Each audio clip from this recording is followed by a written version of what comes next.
Welcome to the Strix Unreal SDK tutorial. In this video, we are going to show you the basics of the SDK usage, as well as some of its features, server connection, replica synchronization, and creating online game logic with RPCs. Following this tutorial, you can easily create your own online titles using the Strix SDK.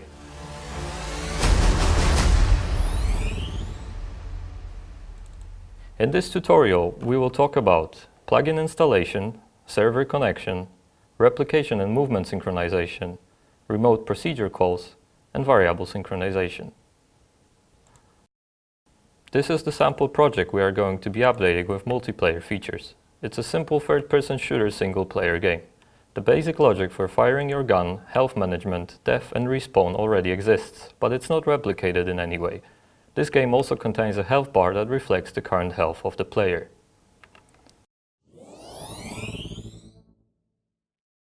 Before proceeding, we need to set up the Strix SDK plugin for use with Unreal Engine.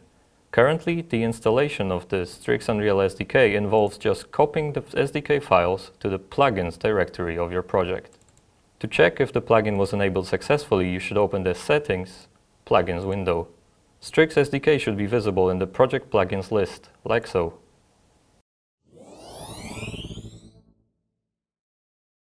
Before starting the Unreal Engine related work, we need to get some information about our Strix server instance, application ID and the hostname that we will use for the connection.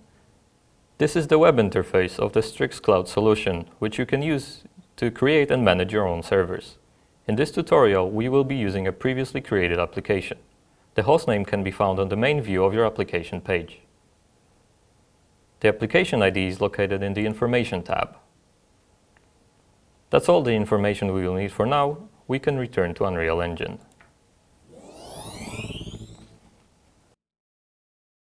To start working on multiplayer features, we need to set up a connection with Strix server.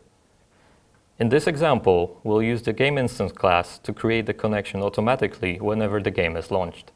Usually, you would probably set up some kind of GUI to handle those operations, but this is out of the scope of this tutorial.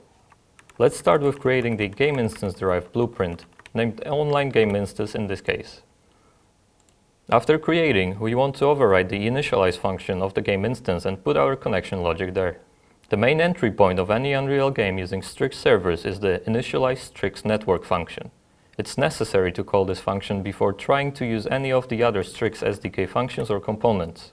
The argument that this function takes is the application ID. You can get the Strix application ID of your application using the Strix web interface, as we showed before. After initializing the Strix network, it's time to establish a connection to the master server. To achieve that, we use the connect to master server function from the Strix SDK library. The arguments of the function include hostname that we got from Strix Cloud,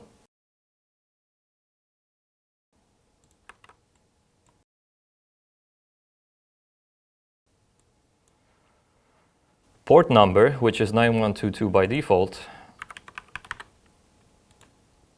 and callbacks for success and for failure. The callback system is used by many of the SDK functions. They generally have two possible outcomes, success and failure. Success, depending on the action, contains the result of the called function. Failure usually contains the error code and the category of the error. To utilize callbacks, we use the Unreal Engine events. This is an example event we're going to use in this tutorial. It handles the success callback of the connect to master server function. It will be called when the connection to the master server has been established successfully. Next, we need to make sure our clients will end up in the same game instance. To do that, we need to join the same room. Since this example project does not contain any main menu GUI elements, we're going to use a simple test logic for joining rooms. When the game starts, the client will try to join an existing room. If this procedure fails, for example, no room was found on the server, it will try to create a room instead. This means that as long as one client starts after some other one, it should always join an already existing room. For testing purposes, we will add a random delay on the client before joining the room, so we can test the connection using the same machine. Next, we will try to join an existing room using the join random node room function. This function takes multiple parameters, but in this tutorial we will only show how to set the room member properties. Those properties are stored as a special structure called Strix property map. To set properties inside this structure, we use setProperty functions with specified type, for example, setStringProperty. In this example, I set the name of the member to Alfred. To get the list of existing properties and more thorough explanation of the structures used in the SDK, check our documentation. After connecting the requested properties to the joinRandomNodeRoom node, we can start to handle callbacks of this function. If the room was joined successfully, we don't need to do anything else. The goal of this blueprint was achieved. Let's add a log output for this case. We'll add a printString function that will print room joined if the success callback was called.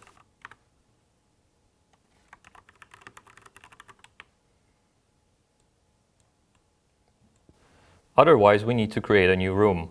To achieve that, we will use the createNodeRoom function. First, we'll create a callback event from our failure callback called roomJoinFailed. Then, we'll call the createNodeRoom function from there. The argument it takes are fairly similar to the ones we used before, so let's copy the member property settings and change the name to Edward. You will automatically join the created room. For our sample, we also want to set the maximum capacity of the room. Let's create a new Strix property map and set the capacity value, which is an integer, to 30.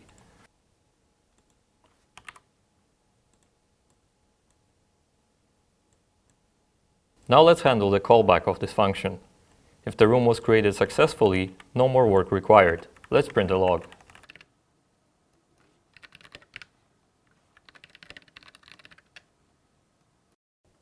If not, something went wrong. Let's print a log stating the error code.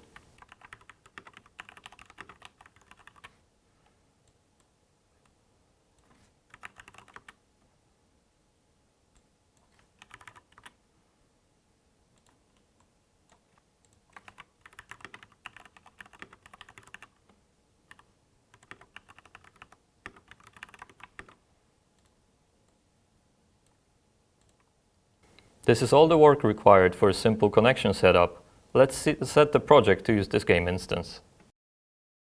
Navigate to Settings, Project Settings, and set the game instance class to Online Game Instance. For testing purposes, let's launch two clients at the same time. Since Unreal Engine tries to create and connect to servers by default, we need to disable this behavior in Play Advanced Settings. Untick the Auto Connect to Server checkbox and set the player count to 2. We can see if the server connection was established successfully in logs after launching the game. The log that a room was created and joined was displayed, so we connected to the Strix server without any problems.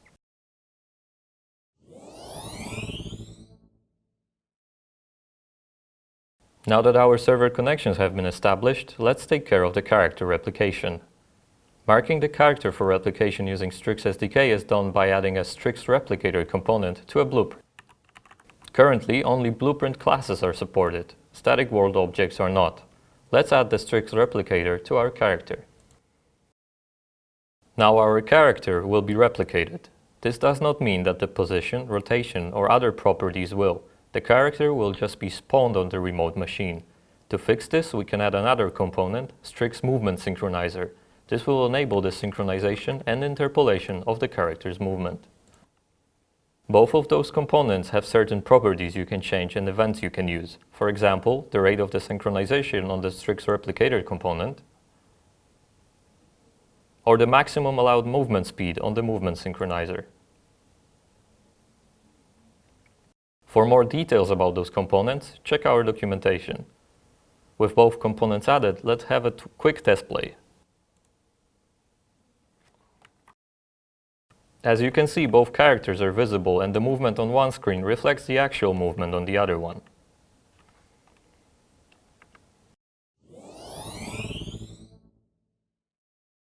Since our character's movement is being replicated now, we can focus on the synchronization of shooting. The character blueprint we're using has an attack function which ends with two possible functions, onHit and onTerrainHit. We won't get into details about the inner works of this function, we just need to know that if a bullet is supposed to hit a character, the onHit function will be called. If it's supposed to hit a static world object, the onTerran hit will be called instead. Now we need to make those functions run on remote clients too. To achieve this, we will use remote procedure calls, or RPCs. RPCs in the Strix SDK wrap Unreal function calls and run them on every required client instance. Before using an RPC, we need to register it first. The best place for that is the onSyncBegin event of the Strix replicator component.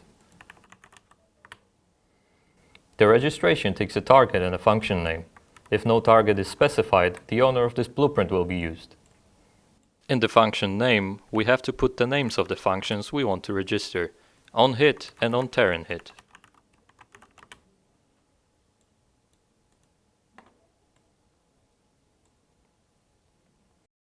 With RPCs registered, it's time to invoke them. Calling RPCs is rather straightforward. Just replace normal function calls with a sendRPC function. In our case, we will replace the onHit and onTerran hit function calls with RPC calls. Because we want to run those functions on every client, local and remote, we will use the sendRPC to all function. The parameters this function takes are the target that will invoke the function name, and the parameters the underlying function will be invoked with. In most cases, you will be able to just unplug the local version of the function and replace it with the sendRPC one, like so.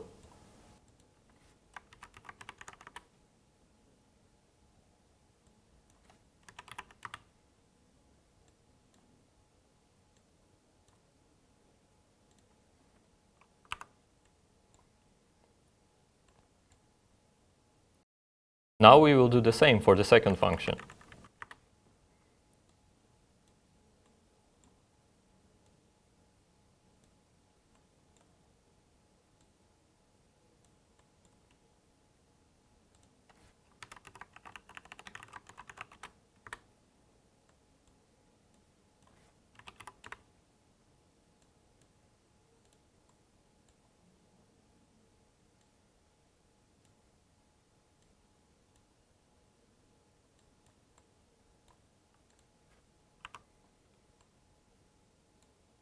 With the setup done, let's see if the hit logic is being replicated properly during our test play.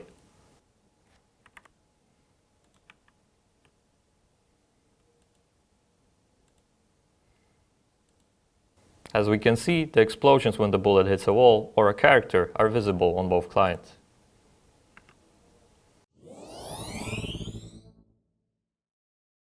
Our bullets hit the character now, but the health value is being set only on the local client. Health is stored as a variable on the character, so we need to replicate it. Variable replication is done in a fashion very similar to Unreal Engine. We just changed the replication property to replicated or repNotify. In our tutorial, we will use the repNotify value to also create a notification function that will be called when the property value changes. We will use this function to update the health bar. Right now it's being updated every tick, but we can do that whenever the variable is set instead.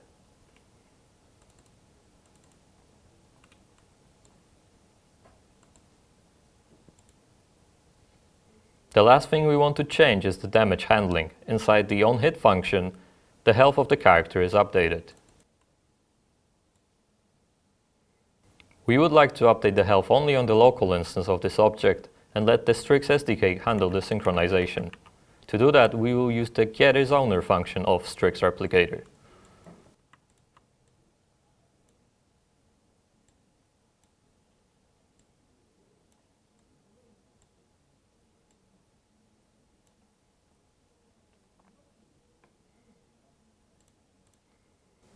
Let's test our health synchronization logic changes.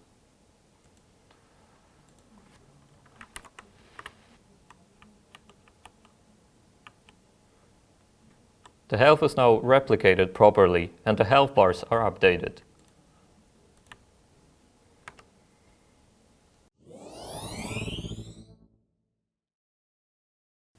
The last gameplay part we need to take care of is the death respawn management.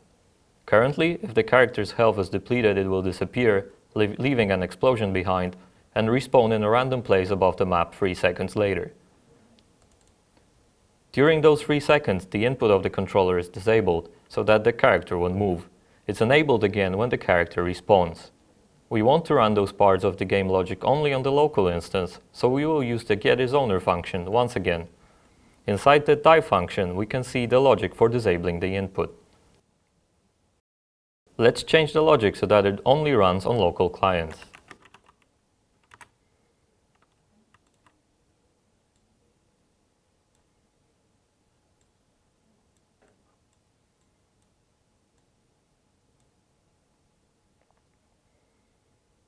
The same thing has to be done in the return control function.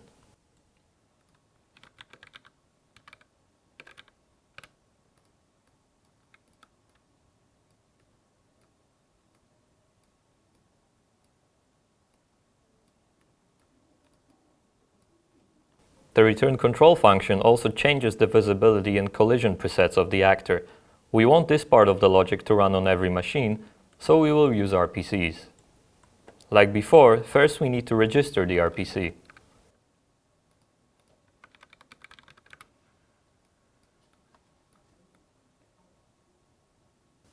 And then use it instead of the local function.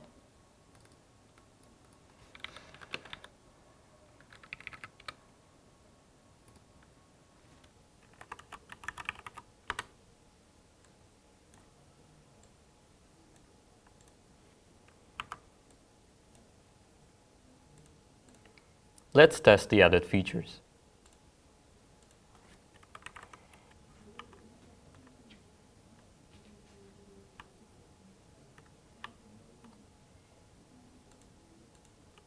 Characters' death and respawn are now being replicated. Let's test our sample with some other people. To do that, we need to build our project.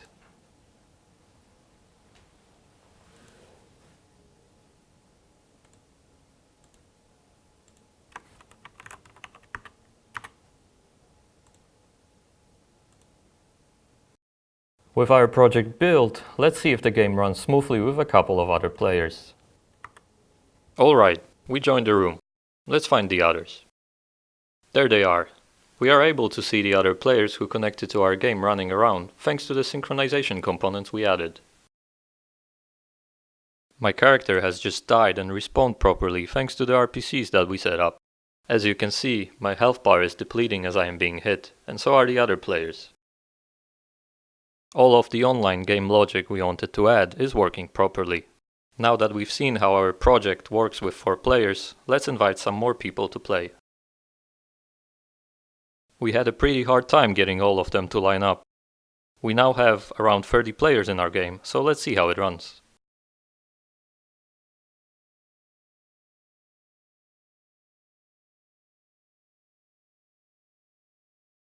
As you can see, no problems. Strix servers can handle a high volume of connections and messages. Let's recap what we learned during this tutorial. We now know how to install the Strix SDK plugin, how to connect to the Strix server, how to replicate characters with Strix components, and how to synchronize various actions using RPCs.